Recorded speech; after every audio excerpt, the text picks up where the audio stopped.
So ఇవన్నీ events చేసుకుంటా వెళ్తారు. ఎప్పుడైనా ఎప్పుడు కూడా సినిమాలలో పాడదాము అన్నట్టు ఎప్పుడు అనిపించలే?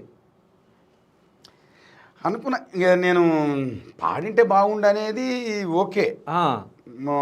ఒకటి ఎవరంటే మా ప్రణీల్ అని ఒక డైరెక్టర్ ఉన్నాడు. ఓకే. తర్వాత చరణ్ అర్జున్ అన్న తెలుసు కదా.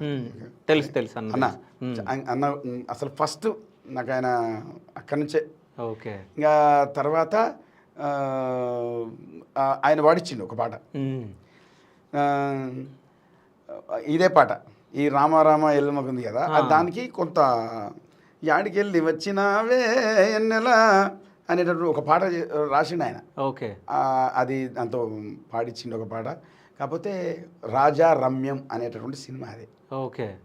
అది ఇంకా రిలీజ్ కాలేదు. ఓకే. అయితే ఫస్ట్ అది పాడిన పాట. ఈ తర్వాత ఈ మధ్యలో కూడా ఒక సినిమాకి పాడినా. ఓకే. సో వస్తున్నాయి ఇక ఒక్కోటి, ఇంకేది నెక్స్ట్ వస్తుంది ఇక లైన్ లో పెడతారు ఇక. పాడినా అది రిలీజ్ ఉన్నాయి.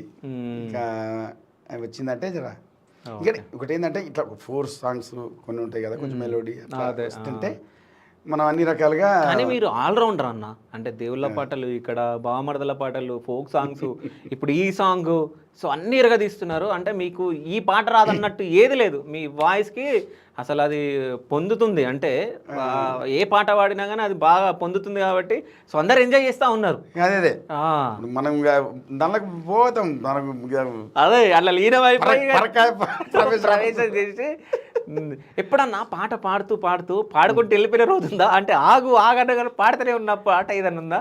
ఇక పాడుకుంటా పోతేనే అట్లా ఏం లేదు. ఓకే. ఒక స్టేజ్ ఎక్కినామంటే అది 3 గంటల 4 గంటల 5 గంటల, ఒకనొక సందర్భంలో 8 గంటలు చేసిన నేను. 8 ఆగకుండా 8 అవర్స్ ఓకే ప్రోగ్రామ్. అది చరిత్ర, అది ఇప్పటికి గుర్తుంటుంది.